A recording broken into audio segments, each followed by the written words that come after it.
Well, it's your pal, JSnip4, Realist News, YouTube. Man, I hate to do another, for the millionth time, video on the crumbling pension system. And as I saw a story here, read a story, this poor guy Joe, how fitting, my name's Joe. But I don't play no pension games. I don't play no union games because I know better. I know how these things end.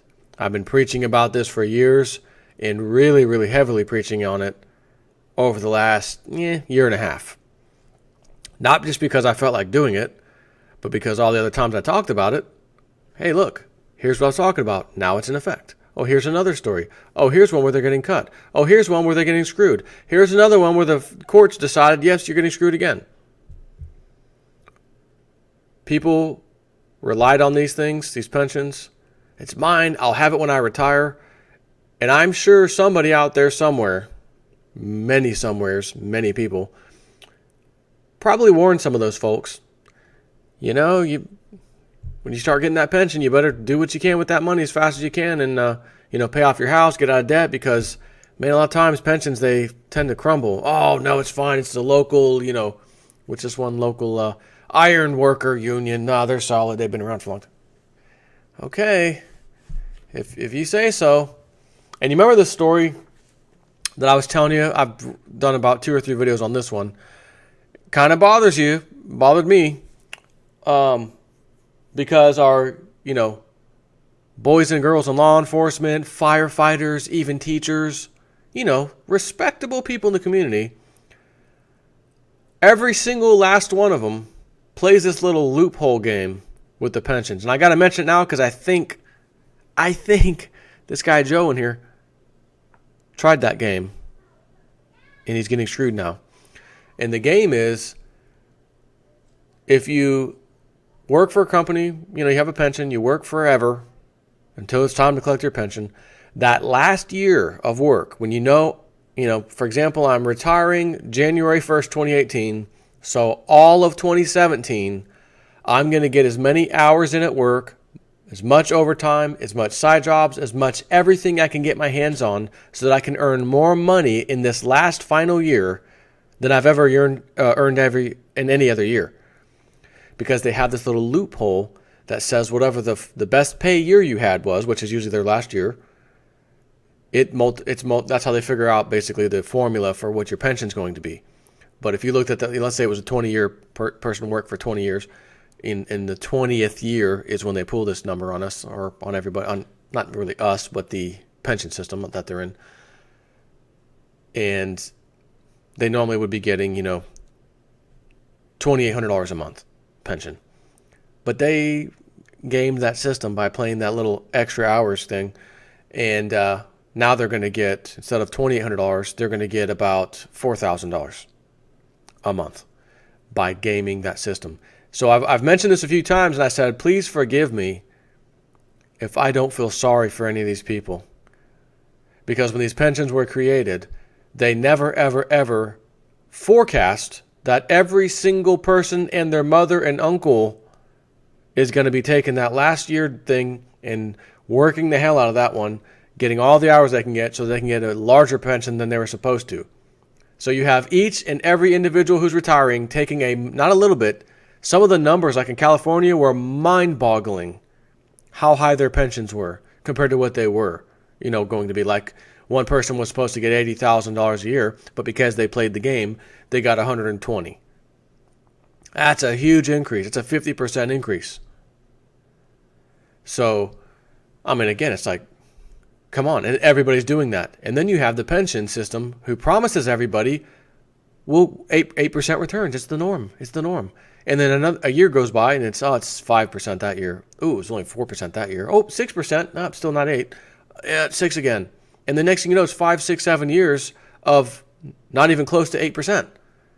So the pensions are massively underfunded just from that alone. Then you take into account everybody playing this game at the last year, and it's drawing even more money from the pensions. This This is the reason, this is one of the sole reasons the Roman Empire crashed and burned, but they had a pension system that they couldn't pay. And they had to go expand and warring to try to fund this thing, and it just cost more money. And they crumbled, partially because of that. And it was a big partial. So here we have an ironworker union, and this story is about a guy named Joe. A retired ironworker by the name of Joe says that on February 1st, his pension will be reduced, and quite significantly at that. It will leave him with just less than half. Did you hear that? Less than half of the monthly amount he's used to receiving. He's now going to get less than half. And he started working as an iron worker around looks like the year of 1972. After 1 year of college, and retired in 2008. Well, hell, that was 2008. That was 9 years ago. Why is it running out of money now? What's happening? Well, Joe, see my previous response a second ago. Why it's running out of money. A pension fund in Cleveland became the first to approve benefit cuts for current retirees. And that, of course, would include Joe. Even though it is still years away from running out of cash, the move, some critics say, could open the door for other troubled pension plans to follow suit. Excuse me. This is already happening. There's no following suit. It already started. And then no one's looking around like, well, guys, I'll have a little board meeting today. You know that one pension fund in Dallas, Texas, that's worse than terrible? Yeah. They're restructuring it now. I think we should do it too. Because they did it. No, you're going to come to that conclusion regardless of who else is doing it. Again, when you look at your bank account and there's nothing in there and you say, I want to go buy something today for the hell of it. Oh, wait, I can't do that. Why? Because there's no money in your freaking bank account. Oh, okay. So same thing applies. Pension fund, massively unfunded. Ooh, we have a problem. We need to deal with the problem. Not because someone else in another county and city did it, state, but because we're dealing with it and I can read and I know basic math. We got problems. This is nonsense. The move, some critics say, could open the door for other troubled pension plans to follow suit. They don't have a choice. They're going to follow suit, not because you started it. And by the way, you didn't start it. This has been going on for years now. It's just ramping up now. And that's why I'm doing these videos. Because I said, if you ever get that letter in the mail or a phone call, we want to settle with you, we'll pay you a lump sum now, you take that money and you run as fast as you can to cash that check. And then you invest it in something that you think is going to do well when everything else is sucking. And I know you may have heard me say this once or twice, but precious metals is kind of good, kind of a big thing to look at right now, especially with Mr. Gold himself, Mr. Trump in the Oval Office. Remains to be seen what happens with that, but I do have a little faith in that. I think we're going to see something with that. But anyways, back to the story here. The Iron Workers Local 17 pension fund proposed a plan for extending its lifespan by reducing benefits for workers and retirees. Now that the plan has received final approval, almost half of the 2,000 or so people in it will see their pension cuts cut pretty darn heavily on February 1st. Oh, that's, tomorrow's the 31st, which is when you'll see this. So, yeah, one more day. Sorry, guys. Sorry, any pensioners from Iron Workers Local 17. Sorry about that. So benefits will be cut roughly 20% on average, but some retirees are expecting, and we'll see, their monthly payments cut as much as 60%. So that would be more than half, of course. The announcement stunned some former ironworkers, many of whom said they sacrificed time with their family and other opportunities so they could earn a secure income stream in retirement. It's my money and I need it now, yeah. You have a little problem. It's called you had faith in government. You had faith in shysters. You had faith in scammers. You had faith in Ponzi schemes. You had faith in some management company of the pension. And last but not least, you had faith in everything that those pension funds have to invest in, known as the stock market and or bond market, which, as you know, crash pretty heavily from time to time. And if you're in retirement mode and it's crash time, oops, sorry. Joe said that he regularly worked 12 hours or more a day and took weekend shifts so that he could earn more credits for his pension. That's the little loophole I was telling you about. That's a nice way of putting that. I'm working extra hours. I'm going to work 1 year, massive hours, so that I can collect a huge pension. And now I'm finding out I worked all those hours and I don't get my pension. But you did get paid. I'm sure you got overtime. You got your overtime paid like the rest of us. And did I mention the other day, yes I did, the company I work for had to hire a union that employees, it was a kind of a contract thing, had to use them, and we had to also train them how to do the job.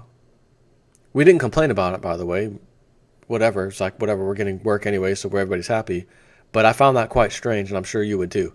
You're training the highly paid union employees to do something they don't know how to do that they should know how to do because they're the ones doing the job. Correct. Telecom industry, by the way. Yeah. Yep, think it's time to drain that union swamp, if you know what I mean, to be honest with you. Where was I? His monthly check is now set to be reduced to about $1,900 from the roughly $3,500 he was previously receiving. The lost income is about equal to his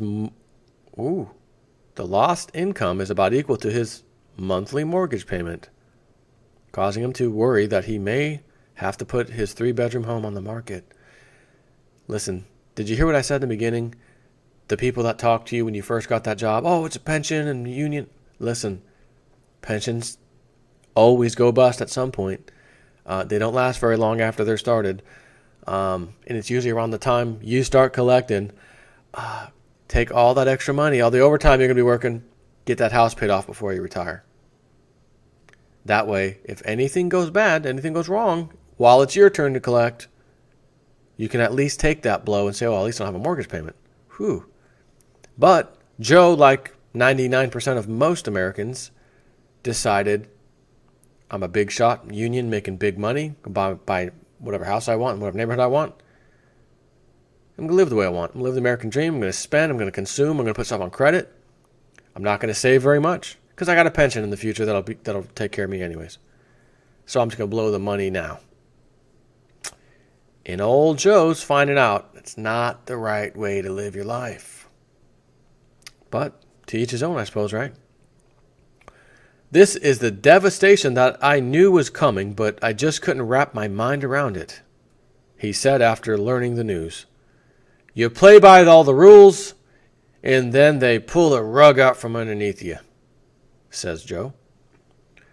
That, again, repeat what I said about the government. You had trust in government. You had trust in the banking system, the financial system, the stock market system. Yeah, sorry about that. The fund's proposal was first green-lighted by the Treasury Department last year before being put up for a vote by members this month. The impact will vary based on the individual's work status and age. About half of the participants are not going to see any cuts at all because of their age or a disability. Others will see minor reductions, but more than 300 participants will see their checks cut between 30 to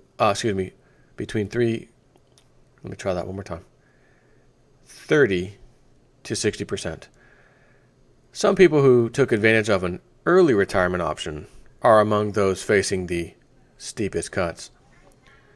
Some critics say the divide in outcomes may have ultimately pinned workers who could have felt they were choosing between a smaller pension and no pension at all against retirees who feel they have few options for making up the lost pay. More than half of the 1,900 plus people who are eligible to vote did not cast a vote. About 16%, or 300, voted against the cuts. Another 600 members voted in favor for the changes. Quote, I've been sort of sitting here staring off in the distance, said Larry, 68 years old, who is expecting his pension check to be cut in half. "We're going to have to make a lot of cuts," said Larry, who is worried he and his wife will struggle to afford their medical bills with the smaller paycheck. The leaders of the Iron Workers Fund said making cuts now could prevent the need for more dramatic reductions in the future. Without changes, the Iron Workers Fund was on pace to run out of cash by 2024, just a few years from now. At that point, the plan would have had to rely on the federal insurance program meant to protect multi-employer plans. But that program is also facing steep shortfalls and is on track to run out of money by 1 year later, 2025. Boy, it sounds like a derivative daisy chain, doesn't it? You go bust, massive derivative explosion, then I go bust because I can't afford to pay, you and your insurance on that. You have kind of a insurance company, but then it's ready to go bust in a year later. What is this? What is this, some kind of fun house, Wonka? Why, having fun? No, actually the union workers are not having fun. It's their money and they need it now. And they can't call J.G. Wentworth. They can't. And I would be willing to bet J.G. Wentworth wouldn't touch a pension fund of anybody, any kind, with a 10-foot pole. I bet old J.G. Wentworth knows exactly what can and will happen to those turds. Mr. J.G. Wentworth is probably only interested in, lottery payouts or a big settlement, that kind of thing. Another day, another pension fund going bust. Welcome to the new America. I'm Jay Snip 4. Take care.